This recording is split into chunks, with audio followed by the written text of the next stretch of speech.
नमस्कार, मैं अनुप कुमार आप सभी का स्वागत करता हूं। हरियाणा निकाय चुनाव के लिए सारी पार्टियों के अपने अपने दावे हैं। एक तरफ भारतीय जनता पार्टी कह रही है कि ट्रिपल इंजन की सरकार बनेगी तो ही विकास होगा, दूसरी तरफ कांग्रेस कह रही है कि हुड्डा साहब विकास करेंगे।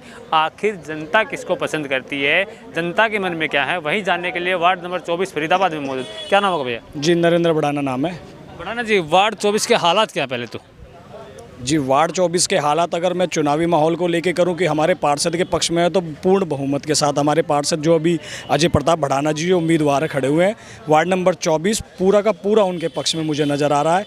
बाकी मैं पिछले हालातों की बात करूं तो ऐसा नहीं है कि आप लोग वार्ड 24 में अपना जो न्यूज़ का नहीं कर रहे हैं, आप भी कैंपेनिंग कर रहे हैं, एक तरह से डोर टू डोर आपकी भी चली रही है। आप हालात देख चुके हैं। सीवर के पानी आपको सड़कों पे नज़र आए हैं, कुछ जगह की गलियां भी टूटी हुई हैं और नहर पार चले जाओ तो वहाँ तो बहुत बुरा हाल है जी। बिल्लू भाई साहब कह रहे हैं कि हमने काम बहुत किया है, अब काम के दम पे अब निर्दलीय भी जीत जाएंगे। देखिए, आश्वासन और विश्वास तो सभी को होना चाहिए, बट ओवर कॉन्फिडेंस नहीं होना चाहिए, हमें भी नहीं है। पार्टी ने अपना टिकट दे करके हमारे प्रत्याशी को आधा तो जिता ही दिया है और रही अब हमारे आधी जीत की बात तो तय हो जाएगा, 12 तारीख के बाद क्लियर हो जाएगा, कोई दिक्कत ही नहीं है जी इसमें। बाकी रही बिल्लू पार्षद जी के 25 सालों का, अब बिल्लू पार्षद जी को हमने पर्टिकुलर देखिए जी एक आदमी ने तो हटाया नहीं है, पूरी जनता ने उनकी खिलाफत की होगी। फिर पार्टी जो बीजेपी आज देश की सबसे बड़ी पार्टी, सबसे बड़ा संगठन है, उन्होंने भी कोई ना कोई निचोड़ निकाला होगा, कोई ना कोई निष्कर्ष निकाला होगा। जो 25 साल से एक मौजूदा पार्षद, एक दबंग पार्षद कहे जाने वाले जितेंद्र यादव बिल्लू पार्षद जी जो हमारे बड़े आदरणीय है, आज भी उनका आदर सम्मान है हमारे दिल में, लेकिन कहीं कुछ ना कुछ तो कमी रही होगी जब पार्टी ने एकदम उनको बिल्कुल ही निष्कासित कर दिया है। उन्हें बिल्कुल सुना है, तो ये भी सुना है कि 6 साल के लिए उन्हें बीजेपी से ही बिल्कुल निष्कासित कर दिया है, बीजेपी पार्टी से ही हटा दिया 6 साल के लिए। तो जनता की भी खिलाफत रही है कहीं ना कहीं। आज हम देखते हैं, हम जाते भी हैं जनता से भी, मैं खुद एक जनता हूं, जैसे कि मैं बता दूं, हम भी देखते हैं कि जनता खिलाफ नज़र आ रही है बिल्लू पार्षद जी से। वो मुझे लग नहीं रहा है कि उनके काम से शायद खुश रही होगी। बाकी हमारे पार्टी की टिकट को लेकर के बहुत अटकलें थी और टिकट को लेकर के कई बागी भी हुए हैं, चाहे शर्मा जी लगा लो, चाहे तो क्या चक्कर। देखिए, सच बात तो मैं बताऊं, मैं तो ये कहूँगा कि परमात्मा का कोई चमत्कार रहा है जो अजय बढ़ाना जो है कि पैनल में, मुझे लगता है कि शायद 6-7वें नंबर में पैनल में तो थे, बट जो एकदम से रातों रात चमत्कार हुआ कि अजय बढ़ाना की टिकट क्लियर हो गई है। देवेंद्र अग्रवाल जी जो हैं, देवू भैया जिनको बोलते थे, वो भी लाइन में थे और उमेश शर्मा जी सुनने में आया वो भी लाइन में थे। बिल्लू पार्षद जी का मुझे लग नहीं रहा था कि वो पैनल में थे या जो भी है, बट उनकी टिकट वो टेबल के नीचे का इशारा कर रहे हैं। नहीं, देखिए ये तो आरोप प्रत्यारोप वाली बात हो जाएगी। देखिए, जब तक हमारे पास कोई साक्ष्य नहीं है उनके खिलाफ हम कुछ नहीं बोल सकते, बट क्लियर ये था कि जी उनकी टिकट क्लियर नहीं है। क्या नाम? शिवजी है सर मेरा। क्या हालात लग रहे हैं, घूमते हो?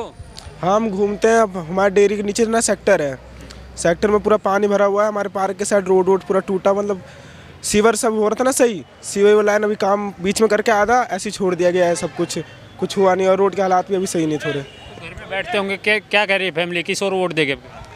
मेरी फैमिली तो अभी कह रही बीजेपी को ही वोट देंगे। बीजेपी को ही? हाँ, पार्षद भी तो बीजेपी से ही थे ना? हाँ, वो मेरे फैमिली पुराने पार्षद बीजेपी से रहे थे, ठीक है जी, पुराने पार्षद बीजेपी से थे, उनको वोट दिया था, जिता के लाए थे उनको 5 साल का मौका दिया था, लेकिन कहीं ना कहीं चीज़ें विफल हुई हैं ना, फेल हुए हैं जो लोग हैं। तो पार्टी ने नया मौका दिया, नया चेहरा दिया। आप देखो जितने भी 46 प्रत्याशी हैं, सबसे कम उम्र के प्रत्याशी हमारे अजय प्रताप बढ़ाना जी हैं जी। तो मैं तो यही कहूँगा जी, पूरा जनता का सपोर्ट है, मंत्री जी का सपोर्ट है और पार्टी का सपोर्ट है। जब 3 पावर हमारे पास है तो ट्रिपल इंजन की सरकार बन के रहेगी। सपोर्ट से जीत जाएंगे। देखिए, वार्ड में बात कर रहा था, वो कह रहा कि मंत्री जी तो आते नहीं, जानते नहीं मंत्री जी। मुझे नहीं लगता है ऐसा कोई बात रही होगी, जबकि मैं बताऊं, मैं पर्सनली अगर बात करूं, भाई राजेश नागर जी एक नेता ना होकर के एक सेवक हैं और सेवा की, जो आम जनता की सेवा की तरह ही काम करते हैं। बहुत बहुत बड़े डिसेंट नेता है, बड़े सॉफ्ट नेता है जी वो। उनका कोई ऐसा राजनीतिक मतलब कि कहते दबदबा, कोई ऐसा वो दबंगी वाली बात नहीं है। आप कभी भी जाइएगा राजेश नागर जी की कोठी पे जाइएगा, आपका पूरा मोस्ट वेलकम होता है और प्यार मोहब्बत से होता है। हमारी गली सही कर दो जी। अरे भैया, अपना ये यार अपना जो है पानी वानी की सुविधा हो जाए, आधी में टंकी आवे आधी में नाती, समरसील लगा के गुजारा कर रहे हैं अपना। तो बिल इतने बेतुके आ रहे हैं, कहाँ से भरे हैं बिल? क्या कहना चाहेंगे, पिछले 5 साल में कितना विकास? 5 साल की बात छोड़ो, पिछले 25 साल की बात ले लो जी। आज हल्का फुल्का कोई 4 ईंट लगा भी गई है, अगले दिन ऑर्डर रहता है उखाड़ दो इनको।